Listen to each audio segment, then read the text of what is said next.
Assalamualaikum warahmatullahi wabarakatuh. Alhamdulillah wassalatu wassalamu ala Rasulillah wa ala alihi wa sahbihi wa mawalah wa la hawla wa la quwata illa billahi wa ba'du. Qala Allah azza wa jalla ya ayyuhalladzina amanu taqullaha haqqa tuqatih wa la tamutunna illa wa antum muslimun. Fa inna asdaqal hadithi kitabullah wa khairal huda huda Muhammadin sallallahu alaihi wasallam wa syarral umuri muhdatsatuha wa kullu muhdatsatin bid'ah wa kullu bid'atin dhalalah wa kullu dhalalatin finnar. Ajaranillah wa iyyakum minal bid'ah wad dhalalati wan nar. Alhamdulillah, di malam hari ini kembali kita bisa duduk di Masjid Pontrenis ini, dan kita masih melanjutkan kajian yang lalu tentang alam para malaikat. Kemarin kita sudah disinggung dalam muqaddimah bicara tentang alam malaikat. Malaikat adalah makhluk dari makhluk Allah Subhanahu wa taala. Sehebat apapun para malaikat, malaikat tidak punya rububiyah Allah, apalagi uluhiyah Allah Subhanahu wa taala. Mereka sama dengan kita. Padahal kalau kita melihat kekuatan para malaikat itu luar biasa. Jibril alaihi salatu wassalam ketika menghancurkan negeri Sodom itu, bukan satu kota yang dihancurkan, 7 kota. Yang cukup dengan satu sayapnya ditancapkan ke 7 kota itu, langsung diangkat ke langit. Kemudian sampai di langit, ditumpahkan lagi ke bumi. Itu satu malaikat. Belum lagi kalau kita menceritakan tentang malaikat yang memikul arsy Allah Subhanahu wa taala. Ketika Nabi SAW diizinkan untuk mensifatkan malaikat yang memikul arsy itu, kakinya berada di dasar bumi, kemudian badannya menjulang ke langit sampai 7 lapis langit, dan kemudian bahunya sampai memikul arsy Allah Subhanahu wa taala. Itu satu malaikat pemikul arsy sebesar itu. Tetapi walaupun demikian, kita katakan bahwa malaikat tetaplah malaikat. Dia adalah makhluk Allah Subhanahu wa taala. Tidak boleh orang menyembah para malaikat seperti yang dilakukan orang-orang musyrik jahiliyah. Mereka menganggap bahwa Tuhan-Tuhan yang mereka sembah seperti Lata, Uzza, Manat dan yang semacamnya, mereka mengatakan itu banatullah, anak-anak putrinya Allah. Maha suci Allah dari apa yang mereka katakan. Ma'asyiral muslimin yang dimuliakan Allah Subhanahu wa taala, adapun jumlah para malaikat, maka sering saya katakan berdasarkan firman Allah Subhanahu wa taala, wa ma ya'lamu junuda rabbika illa hu wa ma huwa illa dzikra lil bashar. Tidak ada yang tahu jumlah berapa para malaikat kecuali Allah Subhanahu wa taala.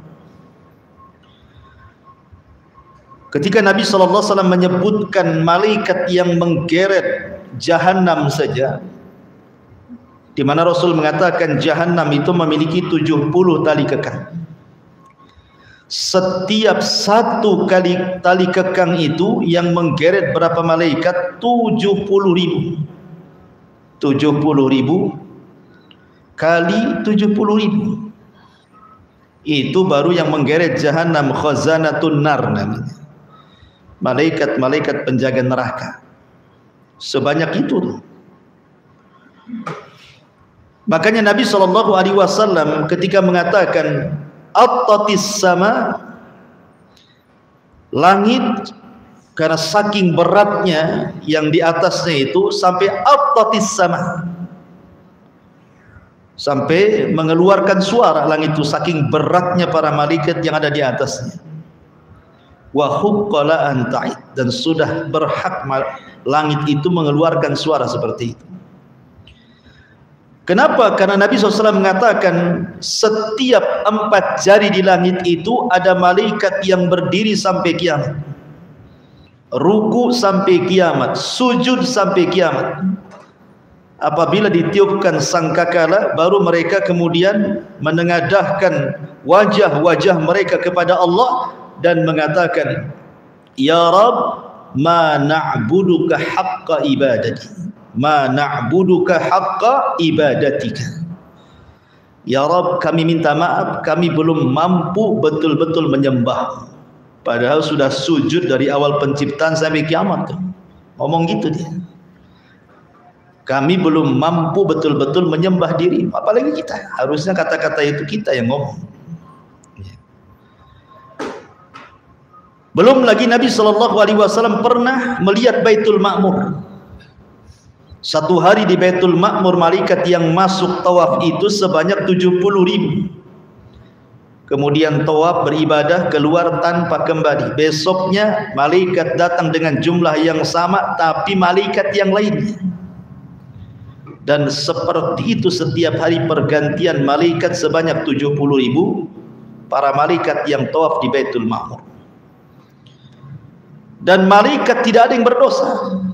Kalau antum lihat ke langit, dari langit pertama, kedua, ketiga, keempat, kelima, keenam, ketujuh sampai ke Arasy, itu dipenuhi dengan para malaikat. Dan tidak ada maksiat di langit itu. Maksiat di langit itu cuma 1 kali. Ketika iblis tak mau sujud kepada Adam, itu saja. Selepas itu tidak ada maksiat di langit. Karena para malaikat itu wa yaf'aluna ma yu'marun, mereka melakukan apapun yang diperintahkan Allah Subhanahu wa taala. Dan mereka adalah para tentara Allah. Dari sini menunjukkan keagungan Allah. Sementara jumlah malaikat itu tidak seberapa dibandingkan jumlah para malaikat. Makanya ada istilah, sekalipun manusia dan jin ini kufur kepada Allah Subhanahu wa taala, tidak akan mengurangi kekuasaannya. Sekalipun jin dan manusia beriman, tidak pun menambah kekuasaan Allah. Karena Allah penuh dengan tentaranya para malaikat yang tidak pernah bermaksiat kepadanya. Ma'asyiral muslimin yang dimuliakan Allah Azza wa Jalla, Al-Quran ada menyebutkan beberapa nama dan juga hadis Nabi SAW seperti Jibril, Mikail, Israfil, Malakul Maut, kemudian Ridwan, Zabaniyah, Hamalatul Arash, malaikat hafadhah yang menjaga kita, malaikat kiram al-katibin yang mencatat kita, dan begitu seterusnya. Adapun kalau kita bicara tentang sifat-sifat para malaikat secara singkat, malaikat adalah makhluk yang tidak makan. Mereka tidak minum, tidak kencing, tidak buang hajat, dan mereka tidak mengeluarkan kotoran dari badannya. Jumlah mereka tadi saya katakan tidak terbilang, yang tahu hanya Allah Subhanahu wa taala, dan mereka bisa tasyakkul, beralih rupa. Di antara mereka ada yang ditugaskan oleh Allah untuk memikul arsy. Di antara mereka ada yang ditugaskan oleh Allah Subhanahu wa taala sebagai penjaga jahannam, dan jumlahnya 19 berdasarkan nas Al-Quran, 19 malaikat. Dan mereka memiliki kekuatan yang luar biasa, walaupun 19 tapi kekuatannya melebihi malaikat-malaikat yang banyak. Di antara mereka adalah para penjaga surga. Di antara mereka sahibul wahyi yang khusus menurunkan wahyu seperti Jibril. Kemudian di sana ada Raqib dan Atid yang mencatat kiri kanan kita. Kemudian di sana ada malaikat hafazah.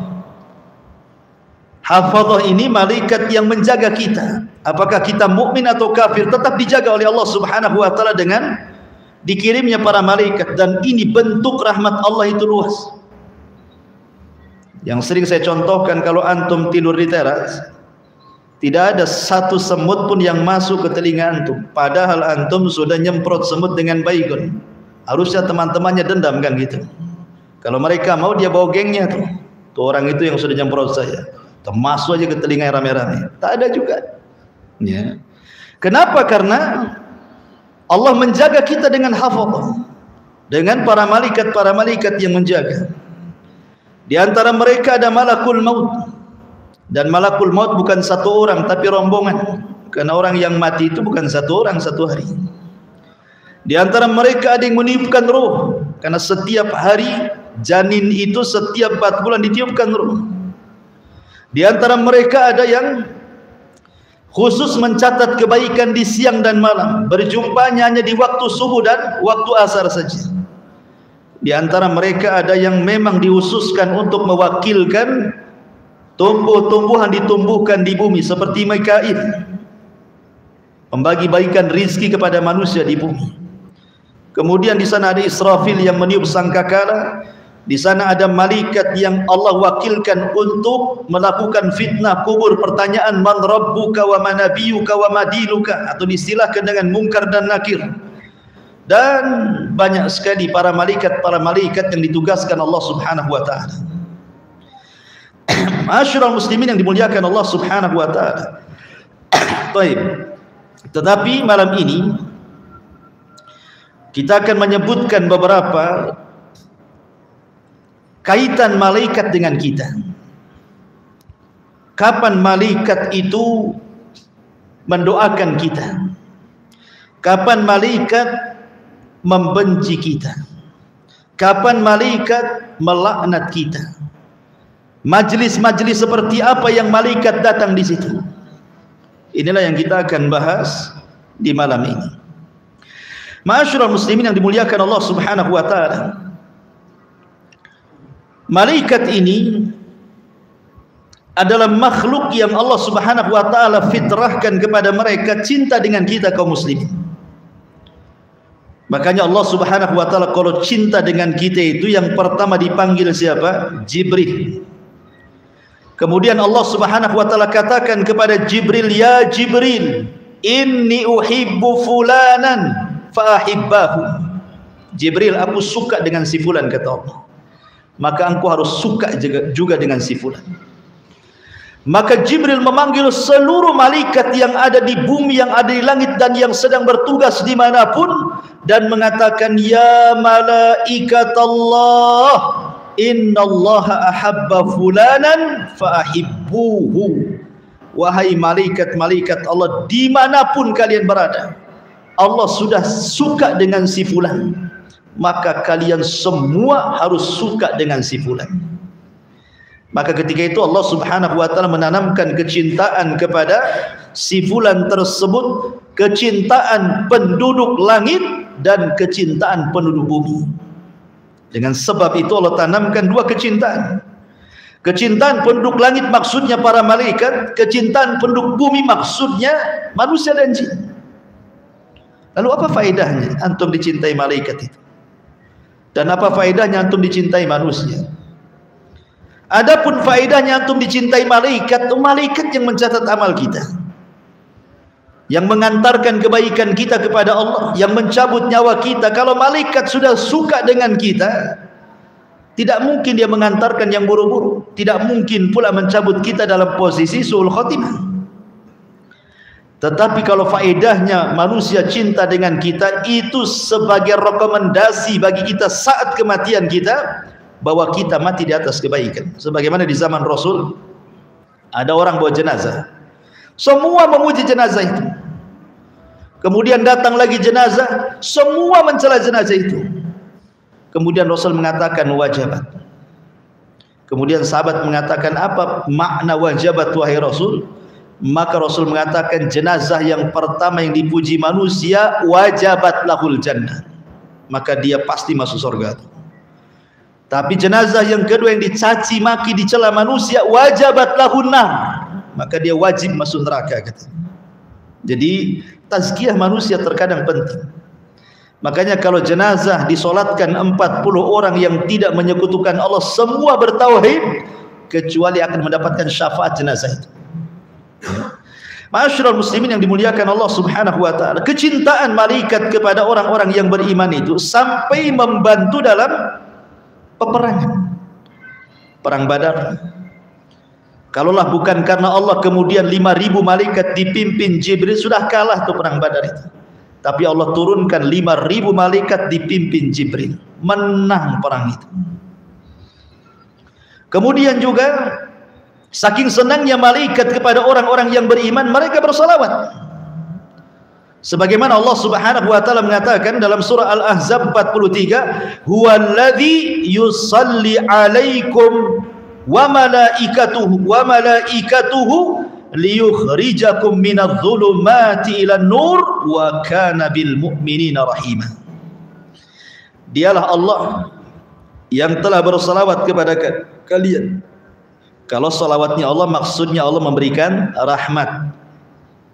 Kalau ada kalimat salawat dari Allah, artinya Allah memberikan rahmat. Seperti innallaha wa malaikatahu yusalluna 'alan nabi. Ya. Sesungguhnya Allah dan para malaikatnya bersalawat kepada Nabi. Maksud salawatnya Allah apa? Memberikan rahmat. Maksudnya salawatnya malaikat apa maksudnya? Mendoakan dan memintakan ampun akan dosa-dosa kita.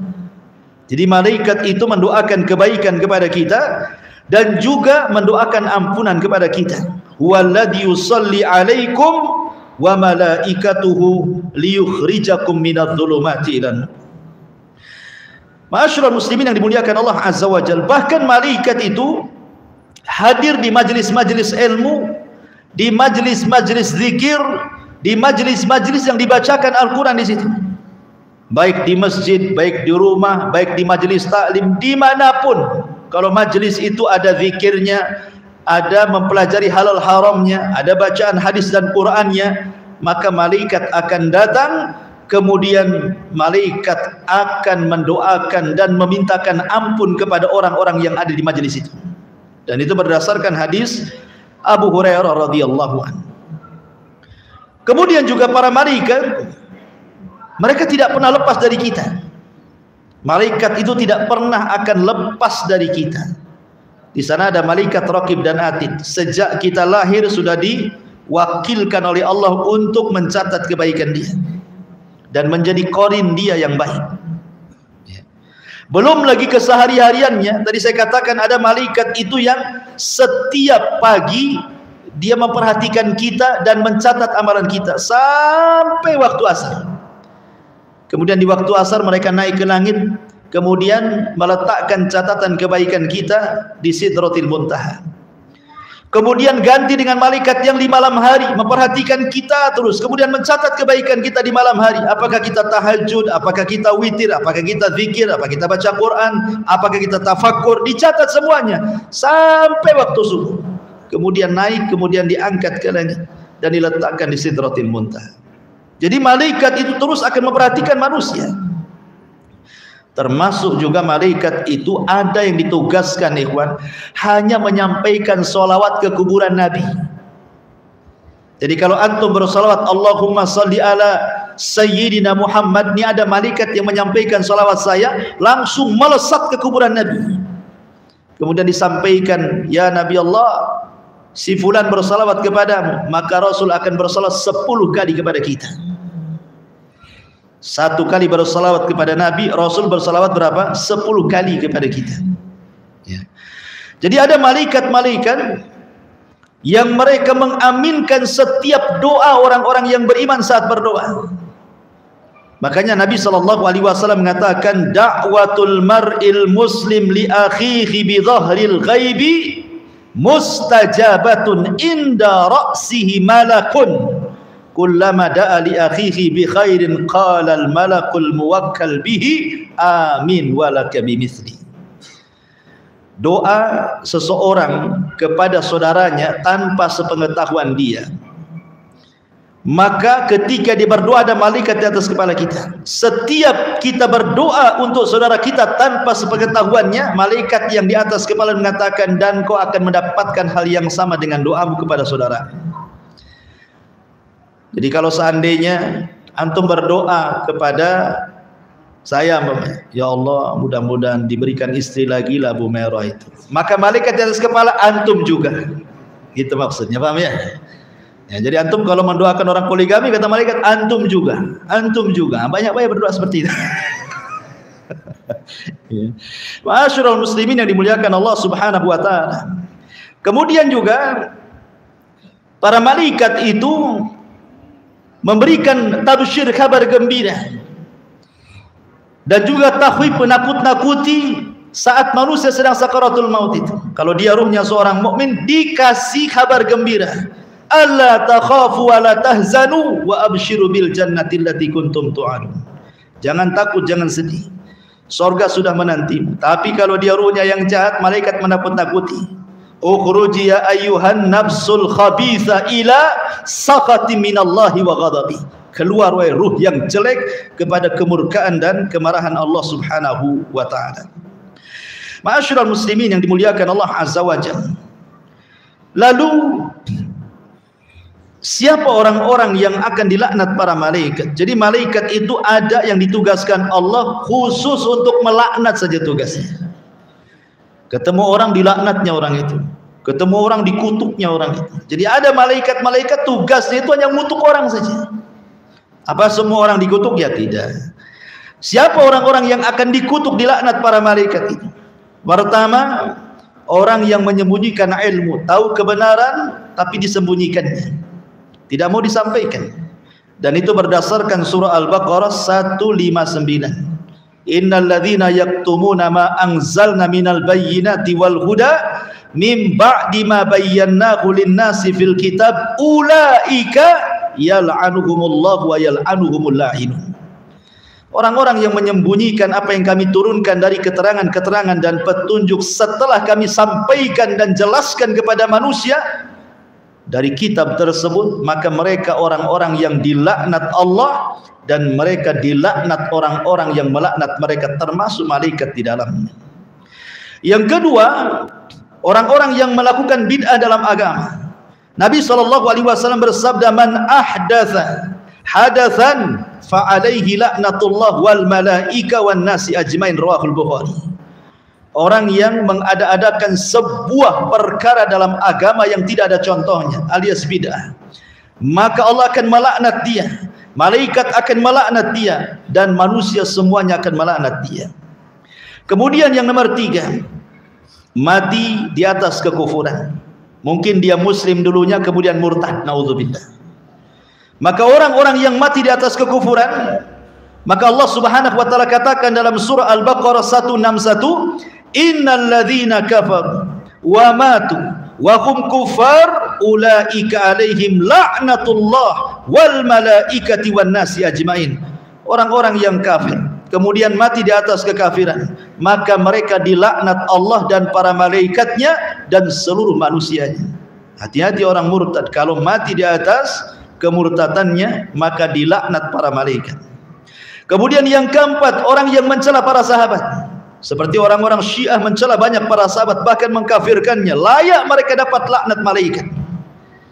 Orang-orang Nawasib, orang-orang Khawarij yang mencela para sahabat Nabi SAW, layak mereka mendapatkan laknat para malaikat, berdasarkan sabda Rasul yang dikeluarkan oleh Imam At-Tabrani dalam Mu'jamnya, man sabba ashabi fa alaihi la'natullah wa malaikatuhu wan nas ajmain. Siapa yang mencela sahabatku, maka dia berhak mendapatkan laknat Allah, para malaikatnya dan seluruh manusia. Kemudian juga orang yang menakut-nakuti saudaranya seorang muslim dengan senjata. Kalau sekarang tidak dengan senjata, dengan handphone. Awas kau ya, ketemu di mana kita, awas ya kan, gitu ya. Dan ada orang nakut-nakuti dengan handphone, diteror. Ya. Maka Nabi SAW mengatakan, man asyara ila akhihi bihadidatin fa innal malaikata tal'anuhu hatta yada'ahu wa in kana akhahu li abihi wa ummi.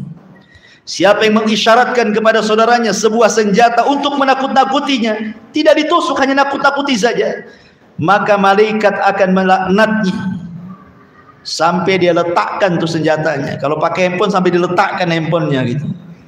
Ya. Kemudian yang nomor 6, manintasabah an yantasiba syakhsu ila ghairi abi.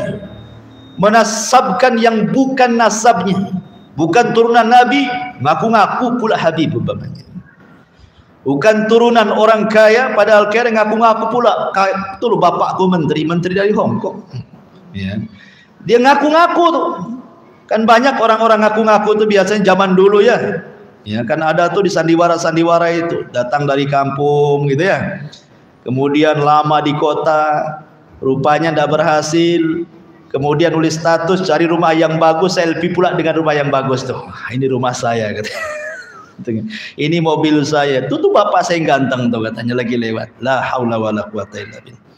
Maka Rasul mengatakan manidda'a ila ghairi abi, siapa yang menasabkan yang bukan nasabnya, fa alaihi laknatullah wa malaikatuhu wal malaikati wan nasi ajmain. Maka dia mendapatkan laknat Allah, para malaikat dan seluruh manusia.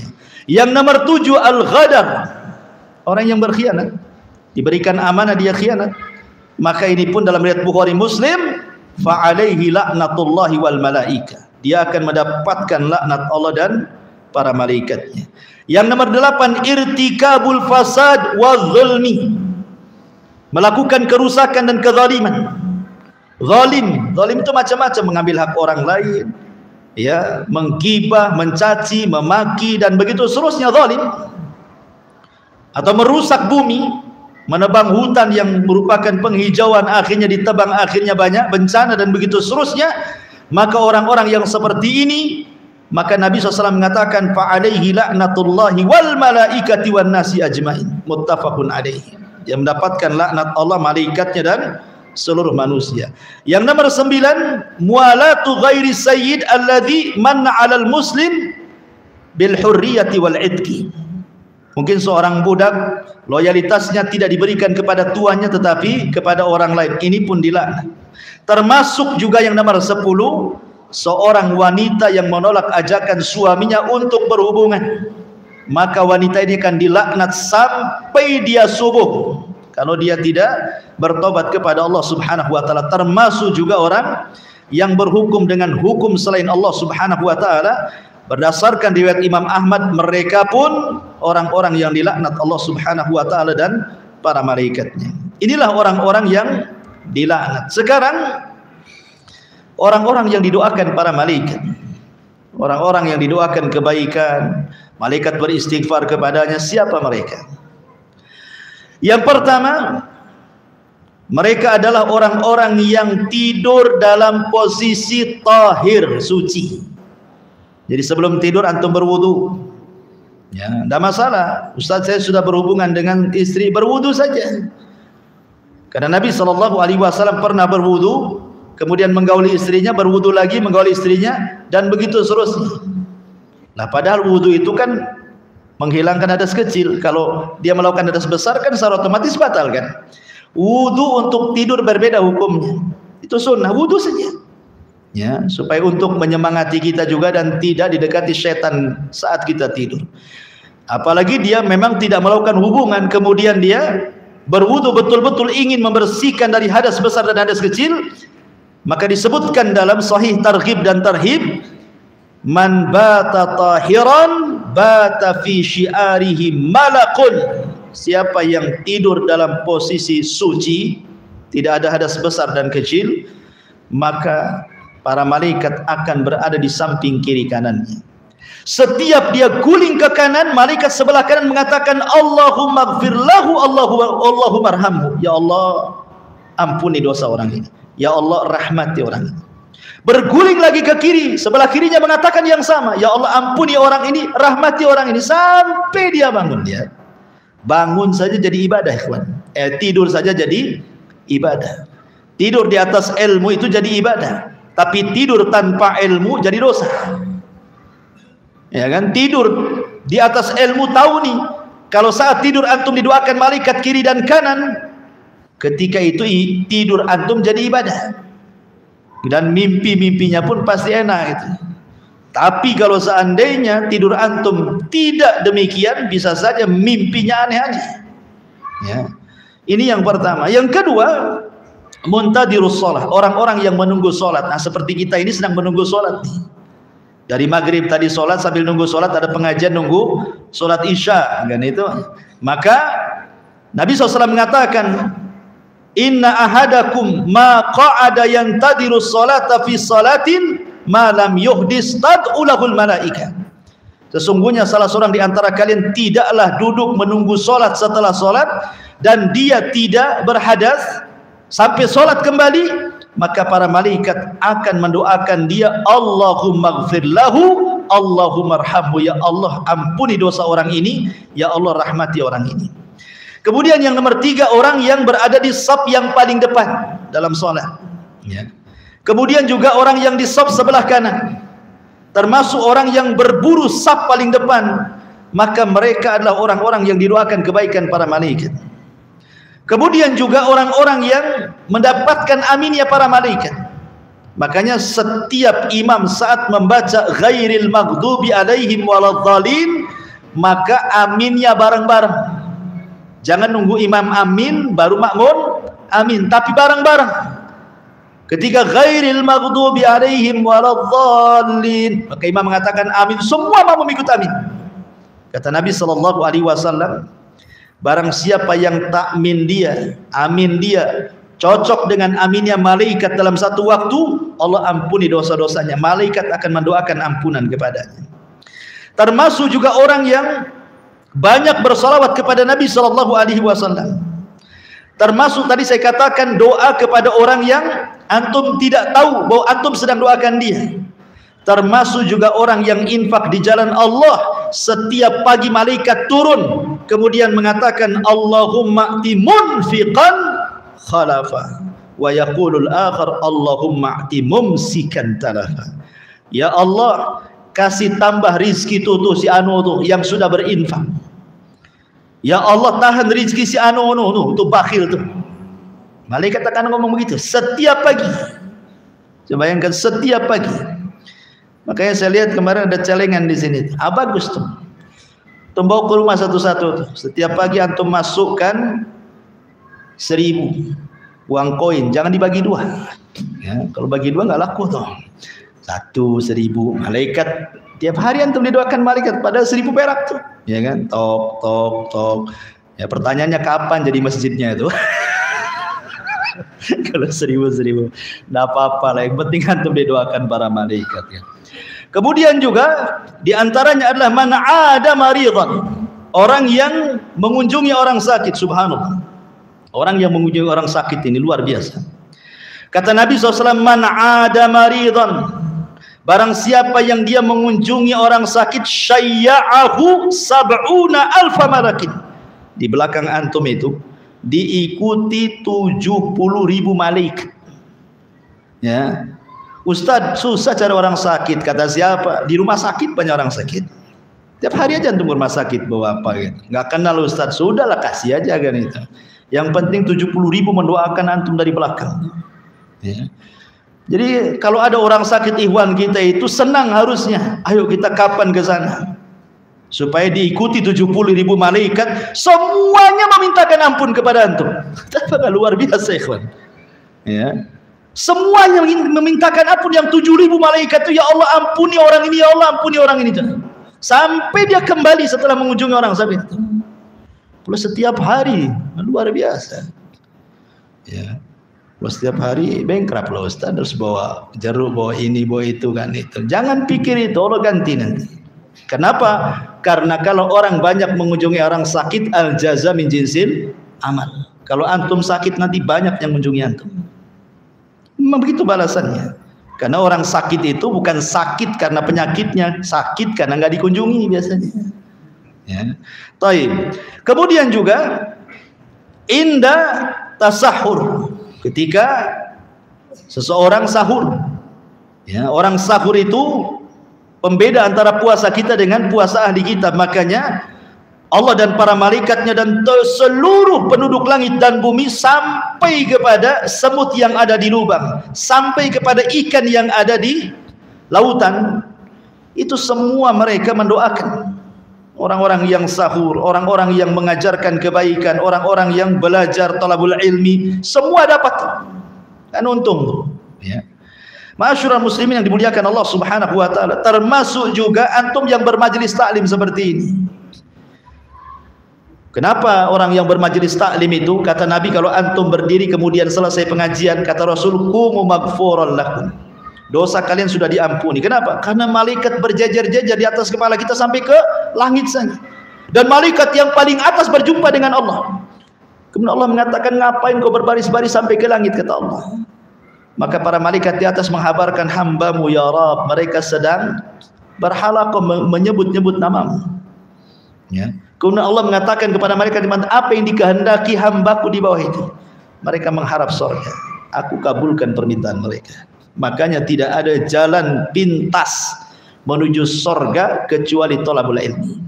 Man salaka tariqan yaltamisu fihi ilma sahhalallahu bihi tariqan ilal jannah. Siapa yang meniti sebuah jalan dan jalan itu menuju kepada ilmu syar'i, maka itulah jalan yang paling mudah menuju surga. Makanya dulu para ulama itu kalau menghadiri majelis taklim itu luar biasa. Antum tahu Abu Yusuf, muridnya Abu Hanifah, dihabarkan padanya anaknya meninggal. Dia bayar orang, karena dia kaya, dia bayar orang, tolong urus jenazah anak saya. Kemudian dikatakan, kenapa kau tidak urus, itu kan anakmu? Oh, tidak bisa, kalau saya mengurus jenazah anakku nanti aku luput pelajaran Abu Hanifah, katanya. Sampai dia mewakilkan orang untuk menguburkan jenazah anaknya, takut luput pelajaran Abu Hanifah. Antum mau telat ngaji sama saya, gak peduli amat, katanya. Gak datang pun gak peduli, kan nanti minggu depan ada lagi, katanya. Subhanallah, kan. Ma'asyiral muslimin yang dimuliakan Allah Azza wa Jalla. Inilah diantara orang-orang yang didoakan kebaikan oleh para malaikatnya. Ada amalan-amalan itu yang malaikat nyingkir dari kita, nggak mau dekat-dekat dengan kita. Ya. Seperti apa? Orang-orang yang durhaka kepada orang tua, orang-orang yang memutus silaturahim. Kata Nabi sallallahu alaihi wasallam dari hadis Abdullah ibn Ubay radhiyallahu anhuma, anna Nabi sallallahu alaihi wasallam qala, innal malaikata la tanzil ala qaumin fihim qati'ur rahim. Malaikat tidak akan turun kepada kaum yang di situ sedang memutus silaturahim, sedang durhaka dengan orang tuanya. Enggak akan ada malaikat, malaikat menjauh. Ya. Kemudian yang kedua, antum memelihara anjing tanpa ada unsur darurat. Ya, senang-senang saja, nampak lucu kayak kucing gitu kan. Boleh juga nih. Sampai anjing itu harganya bukan 100.000, ada yang juta-juta tuh, 100 juta pun ada.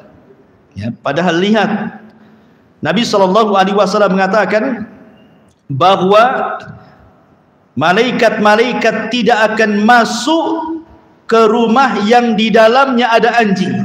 Bahkan setiap hari dikurangi pahalanya 1 qirat.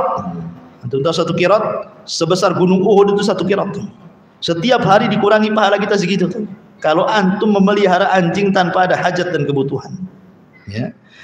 Kemudian juga di rumah antum ada gambar-gambar yang bernyawa, lukisan-lukisan gitu ya. Ada gambar-gambar yang bernyawa, entah gambar orang, gambar binatang, atau gambar apa yang bernyawa sifatnya. Maka Rasul mengatakan, la tadkhulul malaikatu baitan fihi kalbun wala suratun. Malaikat tidak akan masuk ke rumah yang ada anjing dan ada gambar yang bernyawanya. Kemudian yang keempat, tidak akan masuk kepada rumah yang ada al-jaras. Antum tahu jaras? Jaras seperti lonceng, itu namanya jaras ya.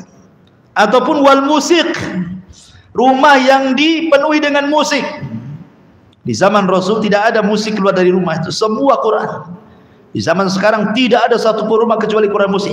Terbalik kan itu. Maka Nabi SAW mengatakan la tadkhulul malaikatu baitan fihi jarasun. Malaikat tidak akan masuk ke rumah yang ada jarosnya, loncengnya. Dalam riwayat kata para ulama, jaros itu maksudnya mazamiru syaitan, seruling-seruling syaitan, nyanyian, musik-musik, ya. Karena namanya musik dengan Quran itu berlain arah tuh. Orang kalau cinta musik benci Quran, kalau orang cinta Quran benci musik. Tidak bisa 50-50 itu. 50-50 lah Ustaz, 50% Quran, 50% musik, hilang Qurannya, ya. Itu memang tidak bisa dicampurkan musik dengan Quran itu. Makanya dahulu orang-orang jahiliyah, apabila Nabi membacakan Quran, apa kata mereka? La tasma'u lihadal Quran wa alghaw fihi, katanya. Buat gaduh-gaduh, buat musik-musik, buat nyanyi-nyanyi, biar suara Muhammad enggak kedengaran gitu. Itulah orang jahiliyah seperti itu, ya. Karena musik itu dari syaitan, ya. Sementara Al-Quran dari Allah Subhanahu wa ta'ala. Tidak mungkin syaitan dengan Allah, kalamullah berjumpa kan itu. Kemudian di antaranya malaikat akan pergi adalah wujudur rawaih al-kariha fil bait. Rumah yang bau, ya, nggak pernah disapu, nggak pernah dipel gitu kan, bau pokoknya. Antum di depan rumahnya parit kotor loh, nggak pernah dibersihkan. Nunggu kerja bakti RT, mikirlah, ya kan? Itu udah ada malaikat tuh. Yang penting soal parit sebelah bau terserah, yang penting rumah kita parit bagus kan itu ya. Nampak nih sapi teng nih bau-bau, tutup, ya. Karena tidak suka malaikat yang bau-bau. Makanya kenapa Nabi SAW mengusir orang yang mulutnya bau bawang ketika hendak sholat? Kenapa? Karena malaikat yata'adza bihi kama yata'adza bihi banu Adam, kata Rasul. Karena malaikat tersakiti sama dengan kita yang di sampingnya juga tersakiti dengan bau manusia. Ya, makanya Rasul mengusir orang yang bau bawang, suruh bersiwak dulu. Termasuk juga wujudul bauli al-muntaqi fil baiti. Seseorang meletakkan najis di rumahnya, seperti umpamanya antum merawat orang sakit nih, ya, terkadang dia tidak bisa kencing, terpaksa ditaruh di aqua gitu. Kalau sudah penuh cepat buang biar bersih, ya, karena malaikat tidak suka di situ ada najis-najis yang tergenang. Apalagi diletakkan, buat apa juga? Kan kadang-kadang ada orang penakut, tidak mau ke kamar mandi, kencing pula di botol aqua. Lupa pula dia tak buang gitu kan. Dari sekarang antum lihat tuh, ada nggak tuh botol aqua yang ada kencing? Ya, periksa tuh. Ya, jadi karena malaikat tidak suka tuh ada najis-najis, ada kotoran-kotoran. Karena Islam itu mengajarkan kebersihan, ikhwan. Malaikat suka yang bersih-bersih, sebagaimana setan suka yang kotor-kotor. Tempatnya di tong-tong sampah, di tempat-tempat bau, maka malaikat sebaliknya dibandingkan daripada syaitan. Makanya Nabi SAW mengajarkan sampai badan Rasul itu seolah-olah berapa kilo itu sudah kecium tuh. Rasul mau datang nih. Kenapa? Harumnya sudah nampak. Kalau antum baunya lu, nah ini mau datang nih, siapa si Anu? Baunya sudah masuk di hidung, ini kan masalah, ikhwan, ya. Jadi di sini malaikat tidak suka dengan, dia akan pergi malaikat-malaikat dari bau-bau, dari sampah-sampah, dari kotoran. Maka ini tugasnya ibu-ibu, jangan malas kebersihan. Dan tugas bapak-bapak juga jangan ngotori rumah. Karena biasanya kalau istri pulang kampung seminggu, pulang itu kayak kapal pecah rumah itu. Tah diapain sama antum tuh? Sampah di mana-mana kan itu ya. Ma'asyiral muslimin, ini diantara amalan-amalan yang malaikat tidak suka di situnya. Kemudian ma'asyiral muslimin yang dimuliakan Allah Subhanahu wa ta'ala, kemudian juga malaikat itu suka dengan orang-orang yang mereka berkunjung kepada saudaranya. Jadi saudaranya nun jauh di sana, umpamanya di Tanjung Pinang atau punya saudara, atau di Tanjung Uban, atau di Medan, atau di mana, atau di Jawa lah. Antum punya kawan, bukan saudara, kawan saja. Kawan di Batam dulu, kawan ngaji gitu. Sekarang pindah tugas di Tanjung Pinang atau di mana. Memang antum ingin ke sana, bukan ingin jalan-jalan ke Tanjung Pinang sambil mampir biar tak bayar hotel, bukan itu. Ya, maksudnya di sini adalah memang betul-betul datang ke sana untuk ziarah silaturahim, lebihnya jalan-jalan gitu maksudnya. Jadi niatnya bukan karena itu, bukan karena nagih hutang, tidak. Ya, bukan karena pinjam uang, tidak juga. Memang pengen ketemu, rindu, seakidah, seiman, seislam. Di zaman Nabi SAW, Rasul menceritakan ada orang yang ingin berkunjung kepada saudaranya, diutus malaikat untuk mengikuti di belakangnya. Kemudian malaikat menjelma manusia menghadang orang ini. Kau mau kemana? Ya, saya mau berkunjung kepada saudara saya yang nun jauh di sana. Kemudian dia mengatakan, ada enggak tujuan dunia, mau pinjam uang, bayar uang, mau bisnis? Enggak, saya murni ingin menziarah dia lillah, karena Allah. Saya cinta dia karena Allah Subhanahu wa ta'ala. Maka malaikat ini mengaku, inni Rasulullah, sebenarnya saya malaikat menjelma manusia. Bi annallaha qad ahabbaka kama ahbabtahu fi. Ingat, Allah sudah cinta kepadamu sebagaimana engkau cinta kepada dia. Dan tadi saya katakan, kalau Allah sudah cinta kepada kita, siapa yang dipanggil? Jibril. Jibril, aku cinta dengan si Anu, kau cinta juga. Jibril memanggil semua malaikatnya, si Anu dicintai Allah, kalian harus cinta kepadanya. Luar biasa. Ya, nggak harus jauh-jauh ke Pinang lah kan, itu di Batam kan kawan antum banyak.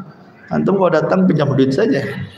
Sekali-kali datang, ikuti silaturahim, bawalah buah-buahan hadiah, ya kan? Kemudian pulang lagi. Jangan pula mengharap kapan dia datang. Kemarin saya sudah datang, bawa ini, bawa itu. Awas kalau tak datang. Itu namanya barter tuh. Ya, bukan seperti itu. Kita berkunjung lillah, bukan karena antum pancing dengan satu kresek salak supaya dapat 3 kresek mangga. Bukan itu. Itu judi namanya. Kan itu ya.